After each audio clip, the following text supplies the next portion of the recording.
दोस्तों, एक बार एक वफादार कुत्ते की मृत्यु हो जाती है तो वो भगवान शिवजी के दरबार में पहुंचता है। भगवान शिवजी उस कुत्ते से कहते हैं, हे स्वान, तुमने कुत्ते के शरीर में होते हुए भी कभी किसी को नहीं सताया, हमेशा मालिक की वफादारी की, और जो वफादार होते हैं वो मुझे अत्यंत ही प्रिय होते हैं। अतः मैं चाहता हूं कि अब की बार मैं तुम्हें मनुष्य के रूप में पृथ्वी लोक पर भेजूं, जिससे तुम मनुष्य के रूप में पृथ्वी पर सुख भोग सको, क्योंकि मनुष्य योनि सबसे श्रेष्ठ है, जिसे पाने के लिए देवता भी तरसते हैं। वही भगवान शिवजी की बात सुनकर वह कुत्ता कहता है, हे प्रभु, आप चाहे मुझे किसी भी रूप में पृथ्वी लोक पर भेज दो, मगर मनुष्य रूप में कभी भी मत भेजना। फिर भगवान शिवजी कहते हैं, आखिर ऐसा क्यों? तो कुत्ता कहता है, हे प्रभु, मैंने मनुष्य को कुछ ऐसे घिनौने काम करते देखा है जो बहुत ही गंदे हैं। फिर भगवान शिवजी कहते हैं, यदि यह सत्य है तो हम भी जानना चाहते हैं कि तुमने मनुष्य को ऐसे कौन से काम करते देखा है जो बहुत ही गंदे हैं, जिसकी वजह से तुम्हें मनुष्य योनि से घृणा हो गई है। फिर कुत्ता भगवान से कहता है, हे प्रभु, यदि आप जानना ही चाहते हैं तो सुनिए।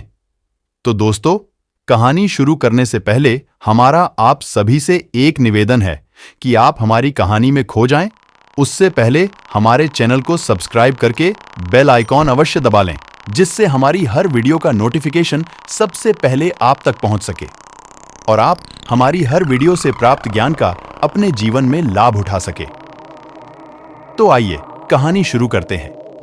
कुत्ता भगवान से कहता है, हे प्रभु, एक बार एक पंडित जी काशी में विद्या अध्ययन करने के लिए गए। उन्होंने 12 वर्ष तक पढ़ाई की। जब उन्होंने सब कुछ पढ़ लिया तो पढ़ने के बाद वे वापस अपने घर पर लौट आए और अपने पिताजी से कहा कि हे पिताजी, मैं सब कुछ पढ़ के आया हूं, मुझे सब कुछ याद है, आप मुझे कोई भी प्रश्न पूछो, मैं उसका उत्तर दूंगा। वही पिताजी कहने लगे, ठीक है बेटा, जब सब कुछ तुम्हें याद है तो मेरे एक छोटे से प्रश्न का उत्तर दो। वही पंडित जी कहने लगे, ठीक है पिताजी, पूछिए। तो पिताजी ने पूछा, मुझे सिर्फ इतना बताओ कि पाप के बाप का नाम क्या है। फिर पंडित जी ने सोचा कि पाप का बाप, यह तो मैंने कहीं भी नहीं पढ़ा, जो किताबें मैंने पढ़ी थीं उनमें कहीं नहीं देखा। फिर तो पंडित जी रात भर किताबें पढ़ते रहे, परंतु पाप के बाप का नाम उसे नहीं मिला। वही पंडित जी के पिताजी कहने लगे, जब तुम्हें पाप के बाप का नाम नहीं मालूम तो तुमने क्या खाक पढ़ाई की है? अभी तक तुम्हें पाप के बाप का नाम भी नहीं मालूम। वही अपने पिताजी की बात को सुनकर पंडित जी कहने लगे, आखिर मैं ब्राह्मण का बेटा हूं। पिताजी, आप चिंता ना करें, मैं पाप के बाप का नाम ढूंढकर ही वापस आऊंगा, चाहे 12 वर्ष मुझे और क्यों ना बीत जाए। वही अपने पिताजी से इतना कहकर पंडित जी पुनः काशी के लिए रवाना होते हैं। फिर कुत्ता कहता है, हे प्रभु, जब पंडित जी घर से काशी के लिए रवाना हो गए तो रास्ते में उन्हें बहुत तेज प्यास लगती है। उन्हें एक घर दिखाई देता है, तो पंडित जी उस घर में जाते हैं और वहां जाकर कहते हैं, मुझे बहुत जोर की प्यास लगी है, अगर घर के अंदर कोई हो तो मुझे पानी पिलाए। तो वही घर से एक स्त्री निकलती है और पंडित जी को पानी पिलाती है। वही पंडित जी पानी पीते हैं और पानी पीने के बाद पंडित जी उस औरत से पूछते हैं, ये घर किसका है? वही वो स्त्री कहती है, हे पंडित जी, आपको यह बात तो पानी पीने से पहले ही पूछनी चाहिए थी कि यह घर किसका है। आपने पानी तो पी लिया है और अब आप पूछते हैं कि यह घर किसका है। तो सुन लो पंडित जी, यह घर एक वैश्या का है, मैं एक वैश्या हूं। वही पंडित जी ने जैसे ही वैश्या का नाम सुना तो उन्होंने एकदम से अपने कान पकड़ लिए और कहने लगे, शांतम पापम, मेरे द्वारा पाप हो गया, मैंने एक वेश्या के घर का पानी पी लिया। अरे पाप का बाप तो मिला नहीं, पाप और हो गया। वही वैश्या कहने लगी, हे पंडित जी, आप आगे कहां जा रहे हैं? पंडित जी ने वैश्या को सारी बात बताई और कहा कि मैं पाप के बाप का नाम ढूंढने जा रहा हूं, जो मुझे काशी में मिलेगा, इसलिए मैं दोबारा काशी में पढ़ने जा रहा हूं। वही पंडित जी की बात को सुनकर वैश्या ने सोचा कि 12 वर्ष जो काशी पढ़ के आए हैं तो भी इन्हें नहीं मालूम कि पाप के बाप का नाम क्या है और पुनः काशी पढ़ने जा रहे हैं। मगर ये कोई जरूरी नहीं है कि पंडित जी जब काशी जाएं तो उन्हें पाप के बाप का नाम मालूम ही पड़ जाए। जब ये मेरे पास आए हैं तो क्यों ना मैं ही इन्हें बता दूं कि पाप के बाप का नाम क्या है, फिर इन्हें इतनी दूर नहीं जाना पड़ेगा। वही ऐसा सोचकर कि वैश्या पंडित जी से कहती है, पंडित जी, तुम्हें पाप के बाप का नाम मालूम करना है, तुम्हें काशी जाने की जरूरत नहीं है। पाप के बाप का नाम तो तुम्हें मैं ही बता सकती हूं। तब पंडित जी कहने लगे, यदि तुम मुझे यह नाम बता दो तो फिर मुझे इतनी दूर क्यों जाना पड़ेगा। वैश्या कहने लगती है, ठीक है पंडित जी, मैं आपको पाप के बाप का नाम बताऊंगी, मगर आप पहले बहुत थक चुके हैं, आप काफी दूर चलकर आए हैं, इसलिए आप थोड़ी देर आराम करें, तब तक मैं आपके लिए भोजन बना देती हूं। फिर भोजन करने के बाद मैं आपको बताऊंगी कि पाप के बाप का नाम क्या है। फिर कुत्ता शिव जी से कहता है, हे प्रभु। जब वैश्या ने कहा, पंडित जी आप भोजन कर लें, तो उसके बाद मैं आपको पाप के बाप का नाम बताऊंगी। तो पंडित जी कहने लगे कि मैं तेरे घर पर भोजन कैसे कर सकता हूं, मैं भोजन कदापि नहीं करूंगा। पानी पी लिया उसका भी प्रायश्चित कर रहा हूं। वही पंडित जी की बात को सुनकर वैश्या कहने लगी, कोई बात नहीं पंडित जी, मैं आपको दाल आटा घी शक्कर दे देती हूं, आप स्वयं बनाकर भोजन कर लें। वही पंडित जी कहने लगे कि तू तो एक वैश्या है, मुझे तेरे घर का तो सीधा भी नहीं लेना है। वही पंडित जी की बात सुनकर वैश्या कहने लगी, अगर पंडित जी आप मेरे हाथों से सीधा ले लेंगे तो मैं आपको 5 सोने की मोहरें दूंगी। फिर तो पंडित जी सोचने लगे कि पाप के बाप का नाम तो पता नहीं कहां मिलेगा, ये मोहरें भी हाथ से चली जाएंगी। यदि ये मुझे सीधा देती है कोई बात नहीं, यहां पर कौन देखता है, मैं इससे सीधा ले लेता हूं और अपने हाथों से भोजन बनाऊंगा और फिर खा लूंगा। आगे कुत्ता भगवान शिव से कहता है, हे प्रभु, पंडित जी को इतनी देर से तो सीधा लेने में तकलीफ हो रही थी, मगर 5 सोने की मोहरों के लोभ में आकर पंडित जी की सारी तकलीफ खत्म हो गई और उन्होंने वैश्या के हाथ से सीधा ले लिया। वही पंडित जी दाल आटा घी शक्कर लेने के बाद वे अपने हाथों से भोजन बनाने लगे।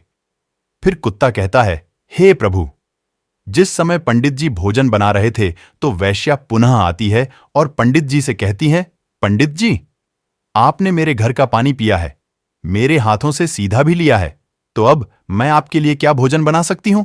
वही पंडित जी कहने लगे, तू वैश्या है, ज्यादा मत बोल, तेरे घर का सीधा सामान ले लिया यही बहुत है। तू एक वैश्या है, तेरे हाथ का बना भोजन मैं कभी नहीं कर सकता। फिर वैश्या कहने लगी, पंडित जी चिंता मत करो, यदि तुम मेरे हाथ का बना भोजन खा लोगे तो मैं तुम्हें उसके बदले में 5 सोने की मोहरें और दूंगी। वही पंडित जी सोचने लगे, यदि मुझे खाना खाने के बदले में 5 सोने की मोहरें और मिल जाएंगी तो मेरे पास 10 सोने की मोहरें हो जाएंगी। पंडित जी कहते हैं, कोई बात नहीं, मैं खाना खा लेता हूं, यहां पर मुझे कौन देख रहा है। फिर पंडित जी वैश्या से कहने लगे, मैं तुम्हारे हाथ का खाना खा लेता हूं, लेकिन तुम स्नान करने के बाद ही भोजन बनाना। तो वैश्या कहने लगी, ठीक है पंडित जी, मैं स्नान करने के बाद ही भोजन बनाऊंगी। वही 5 सोने की मोहरें देने के बाद वैश्या ने पंडित जी के लिए भोजन बनाया और पंडित जी ने कहा, बस अब चली जाओ, मैं अपने आप भोजन कर लूंगा। तभी वैश्या कहने लगी, पंडित जी मैंने आपके लिए भोजन बनाया है तो अब सिर्फ 5 निवाले मेरे हाथ से खा लो। तो पंडित जी कहने लगे, अंगुली पकड़ के हाथ मत पकड़, मैं तेरे हाथों से कभी भोजन नहीं कर सकता, तू एक वैश्या है। तभी वैश्या कहने लगी, पंडित जी यदि आप 5 निवाले मेरे हाथों से खा ले तो मैं आपको 5 सोने की मोहरें और दूंगी। वही पंडित जी सोचने लगे, अगर ये मुझे 5 सोने की मोहरें और दे देगी तो मेरे पास 15 सोने की मोहरें हो जाएंगी। फिर पंडित जी वैश्या से कहने लगे, ठीक है, यदि तुम अपने हाथों से मुझे भोजन कराना चाहती हो तो अपने हाथों से मुझे भोजन खिला सकती हो। वही पंडित जी की बात सुनकर वैश्या ने पंडित जी को भोजन की थाली परोसी। सामने पंडित जी, इधर वैश्या और बीच में थाली। वैश्या ने निवाला लिया और अपना हाथ पंडित जी के मुंह की ओर बढ़ाया। वही पंडित जी ने भी वैश्या के हाथ से निवाला लेने के लिए अपना मुंह खोला। जैसे ही पंडित जी निवाला लेने वाले थे तभी वैश्या ने पंडित जी के गाल पर एक जोरदार थप्पड़ मारा। वही पंडित जी आग बबूला हो गए और कहने लगे, तेरी इतनी हिम्मत, तू वैश्या होकर पंडित को थप्पड़ मारती है, तूने बहुत बड़ा अपराध किया है। वही वैश्या ने कहा, पंडित जी मैंने कोई अपराध नहीं किया है, अपराध तो आपने किया है। आप मेरे घर का पानी पीते हैं। पंडित जी बोले, नहीं, आप मेरे घर का सीधा सामान लेते हैं। आप मेरे हाथ से बनाया भोजन करते हैं। आप मेरे हाथ से भोजन करते हैं। जब आप वैश्या के यहां पर कोई काम नहीं कर सकते तो फिर आप ये सब करने के लिए तैयार क्यों हुए? वही पंडित जी कहने लगे, तेरे भाव के कारण, प्रेम के कारण। तो वैश्या कहने लगी, प्रेम के कारण नहीं, यूं कहिए लोभ के कारण। आपको 15 सोने की मोहरें दिखाई दे रही थीं, इसलिए आप मेरे घर का खाना खाने को तैयार हुए, मेरे हाथ से भी खाने को तैयार हुए। वही वैश्या की बात को सुनकर पंडित जी की आंखें खुल गईं और वैश्या के चरणों में गिरकर वे बोले, आप कोई वैश्या नहीं, आप मेरी गुरु निकली, क्योंकि 12 वर्ष तक काशी में पढ़ने के बाद भी मैं आज तक नहीं जान सका कि पाप का बाप कौन होता है, और आपने मुझे 1 मिनट में बता दिया कि पाप का बाप कौन है। मैं अब समझ गया कि पाप का बाप लोभ होता है और मनुष्य को कभी भी लोभ नहीं करना चाहिए। वैश्या कहने लगी, हे पंडित जी, लोभ के कारण इंसान कितना नीचे गिर सकता है, यह सब तुमने ठीक से समझ लिया। वही कुत्ता कहता है, हे प्रभु, इसीलिए मुझे मनुष्य जाति से घृणा है, क्योंकि मनुष्य लोभ में आकर कितना भी बड़ा नीच काम कर सकता है। प्रभु,